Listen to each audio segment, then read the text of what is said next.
হুমায়ুন কবির বনাম শুভেন্দু অধিকারীর তরজা, আর এই তরজাকে কেন্দ্র করে উত্তপ্ত রাজ্য রাজনীতি। এবার শুভেন্দু অধিকারী বলেন ৭২ ঘন্টার মধ্যে যদি আমি ক্ষমা না চাই তাহলে হুমায়ুন কবির ৪২ জন মুসলিম এমএলএকে নিয়ে আমার ওপর আক্রমণ করবেন। আমি তো একাই ভিতরে যাই, আমি এগুলোতে ভয় করি না, আমার সঙ্গে রাজ্য পুলিশ থাকে না, ভেতরে যদি কিছু হয় তার দায় বর্তাবে বিমান ব্যানার্জি এবং মমতা ব্যানার্জির ওপর, আমি ভয় পাই না, সাহস থাকলে ছুঁয়ে দেখান। হিন্দুদের জন্য এক শুভেন্দু শহীদ হলে কোটি শুভেন্দু জন্মাবে।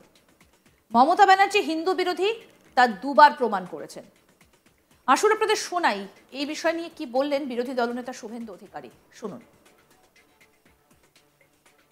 ভেতরে কালো পোশাক পরে কোনো একজন ব্যক্তি ভিডিও রেকর্ডিং করেন, অনেকে তো আশঙ্কা করছেন যে আপনার উপর আক্রান্ত হতে পারে, কারণ এই রাজ্যে আজাদ কাশ্মীর আগে তো হুমায়ুন কবির বলেছে ৭২ ঘন্টার মধ্যে যদি ক্ষমা না চাই উনি ওনার ৪২ জন মুসলিম এমএলএ কে নিয়ে আমার উপরে আক্রমণ করবে। ঘরে করুন, রাস্তায় করুন, আমি তো এত দূর আমার সেন্ট্রাল ফোর্স থাকে, স্পিকার আটকেছে ২১ সাল থেকে, আমি তো একাই ভিতরে যাতায়াত করি, আমার পিএসসি এরা থাকে, কলিগ এমএলএ দ্বারা দু একজন যখন দেখা হয় থাকে। দাদা আমি তো এক্ষুনি আপনাদের ছেড়ে যাব। আমি দেখুন এগুলো ভয় করি না। মমতা ব্যানার্জি নন্দীগ্রামে স্পটে যায়নি, আমরা সাজিয়ে গুছিয়ে দিতাম। বুদ্ধবাবু তো দয়ার শরীর, আমার সঙ্গে রাজ্য পুলিশ থাকে না, এলওপি হওয়া সত্ত্বেও ক্যাবিনেট র্যাঙ্ক। বুদ্ধবাবু মমতা ব্যানার্জির সঙ্গে জ্যোতিবাবু বুদ্ধবাবু ২০ জন করে ডাইরেক্টর অফ সিকিউরিটির পুলিশ দিয়ে রেখেছে।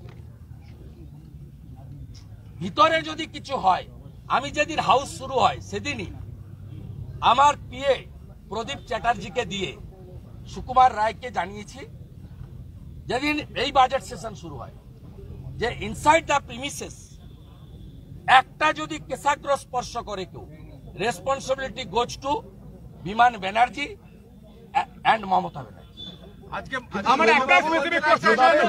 আমি ভয় পাই না, আমি এক্ষুনি একা হাঁটতে হাঁটতে যাব, সাহস থাকলে ছুঁয়ে দেখো। হিন্দুত্ব করতে গিয়ে হিন্দু মন্দির ভাঙছে, হিন্দু মূর্তি ভাঙছে, নওদার হিন্দু দোকান পোড়াচ্ছে, উলবেড়িয়ায় ক্লাব ভাঙছে, ১০০০ বার প্রতিবাদ বারে বারে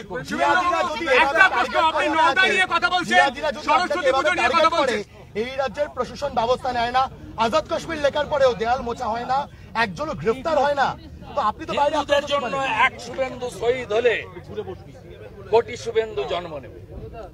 একটা প্রশ্ন, আপনি বিধানসভার বাইরে বলছেন মমতা বন্দ্যোপাধ্যায় হিন্দু বিরোধী, মমতা বন্দ্যোপাধ্যায় বিধানসভায় হিন্দু বিরোধী দুবার প্রমাণ করেছেন। 2024-এ 22 জানুয়ারি রাম মন্দির উদ্বোধনের দিন তিনি রাম মন্দির উদ্বোধনে আমন্ত্রণ পাওয়া সত্ত্বেও যাননি, উল্টে মিছিল করেছেন পার্সার কাছে।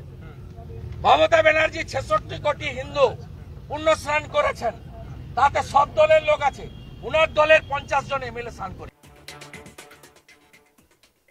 প্রসঙ্গত বলি, শুভেন্দু অধিকারী ৭২ ঘন্টার মধ্যে নিজের মন্তব্য প্রত্যাহার না করলে এবং মুসলিম বিধায়কদের কাছে ক্ষমা না চাইলে তাকে দেখিয়ে দেওয়া হবে যে তিনি আদতে কত বড় নেতা হয়েছেন।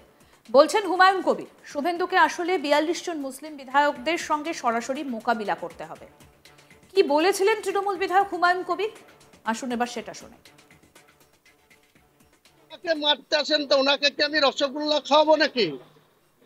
উনি যখন মুসলিম এমএলএদের অসম্মান করবেন, মারতে যাবেন, বলবেন আছাড় মারবো বা ধরে রাস্তায় ফেলবো, ওনাকে রসগোল্লা খাওয়ানো হবে নাকি? ওনাকে যা জবাব দেওয়ার তাই দেওয়া হবে, সেটাই হচ্ছে বুঝে নেওয়া।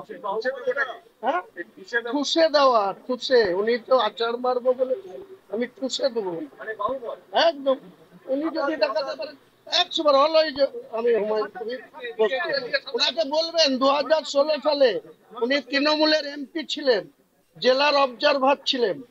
১৭ জানুয়ারি ২০১৬ রেজিনগরে গিয়েছিল মস্তানি দেখাতে, মস্তানি ওর ঘুচি গিয়েছিল, ওখানে বক্তৃতাই করতে দেয়নি, চোরের মতো পালিয়ে এসেছিল ঢাকা থেকে নেমে কৃষ্ণনগর সার্কিট হাউসে বসে দিদিকে বলেছিল আর যাই করো দিদি, হুমায়ুন কবিরকে টিকিট দেওয়া যাবে না। ১৬তে তাই দিদি ওর কথা শুনে হুমায়ুন কবিরকে টিকিট দেয়নি, ৪টে পেয়েছিল, ২২-এর মধ্যে ৪ ২০১৬ সালে। আর ২১-এ হুমায়ুন কবিরকে আবার টিকিট দিয়েছে, ২২-এর মধ্যে পুরী। এটাই হচ্ছে হুমায়ুন কবির, এটাই হুমায়ুন কবির। কাজে এই শুভেন্দু অধিকারীর ওই ভয় দেখানোতে, চমকানো ধমকানোতে হুমায়ুন কবিরের মতো লোক কোনোদিন ভয় পাবে না।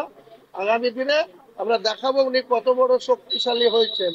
উনি একাই হিন্দু নন, মমতা ব্যানার্জিরা হিন্দু না, অভিষেক ব্যানার্জি হিন্দু না, এতগুলা এমএলএ আছে, আমাদের মাত্র 41টা এমএলএ মুসলিম 226-এর মধ্যে।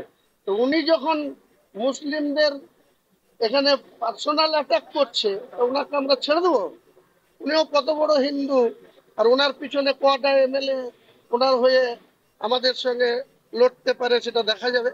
হুমায়ুনদা, এবারে তো বিধানসভায় আইএমআইএম লড়তে চলেছে, 40% মুসলিম রয়েছে জনসংখ্যায়, তারা আশাবাদী যে তারা জিতবে। মুসলিম ভোটে কি শাসক এবার টানাটানি করলো, ভাগ বসলো? দেখুন, আইএমএম অন্য রাজ্যে আছে, এই রাজ্যে তারা কখনো কখনো অনেক কথা বলে। 2021-এর আগেও অনেক গল্প শুনেছিলাম। এখন যখন 26-এ ভোট আসবে, আমরা এইটুকু বলতে পারি যে মুসলিম ভোট আমাদের তৃণমূল কংগ্রেসে মমতা বন্দ্যোপাধ্যায়ের নেতৃত্বে 80% মুসলিম যারা ভোট দিতে যায়, সেই ভোটাররা এক কথায় মমতা বন্দ্যোপাধ্যায়ের প্রতি তাদের আস্থা ভরসা ছিল, আছে, আগামী দিনেও থাকবে। যত শুভেন্দু অধিকারী এরকম মুসলিম সম্প্রদায়কে আক্রমণ করবে, তত মমতা বন্দ্যোপাধ্যায়ের প্রতি আরো সমর্থন সুদৃঢ় হবে, শক্তিশালী হবে। কি বলেছিলেন শুভেন্দু অধিকারী যে কারণে এত আকচাকচি? আসুন এবার সেটা শোনাই। বিধানসভায় আপনারা কিছু বললেই অধ্যক্ষ একটা কড়া অবস্থান নেওয়ার পক্ষে। কড়া না, বেপরোয়া, অসাংবিধানিক, অধ্যত্ত। এই কাজ কেজরিওয়াল করেছিল। বিজেন্দ্র গুপ্তা একা বিজেপির এমএলএ ছিলেন, বাইরে ফেলেছিলেন। আজকে বিজেন্দ্র গুপ্ত স্পিকার, বিমান ব্যানার্জিকে, মমতা ব্যানার্জিকে হারাবো, আর ওদের দলে যে কটা মুসলমান এমএলএ জিতে আসবে, বিজেপি সরকারে আসবে, চ্যাংদোলা করে তুলে রাস্তায় ফেলবো। এই রাস্তায় ফেলবো, এই রাস্তায় ফেলবো। 10 মাস পরে এই রাস্তায় ফেলবো। ভোটের সময় বলে নো ভোট টু মোদিজি, নো ভোট টু বিজেপি। তার ফায়দা তৃণমূল পায়, ভোট পলিটিক্স। এরা নাস্তিক, এরা এত সাহস রাম মন্দিরকে ভেঙে গুড়িয়ে দেওয়ার ছবি এঁকেছে। বলছি আবাস যোজনার টাকা দেবে, আবাস যোজনার বাড়ি দেবে, এই নামে নাবালিক মালদাতে, সেটা ইংরেজ বাজারে ঘটেছে। এটা মানে প্রায় সন্দেশকালীর মতো ছায়া, ওখানে পিঠে বানানো, এখানে আবাস এক্ষুনি পুলিশ বলে দিবে যে হয়নি। আরো আপডেট পেতে দেখতে থাকুন আজ তাক বাংলা। সাবস্ক্রাইব করুন, নোটিফিকেশন পেতে বেল বাটন অপশন প্রেস করুন, হোয়াটসঅ্যাপে ফলো করুন আজ তাক বাংলা।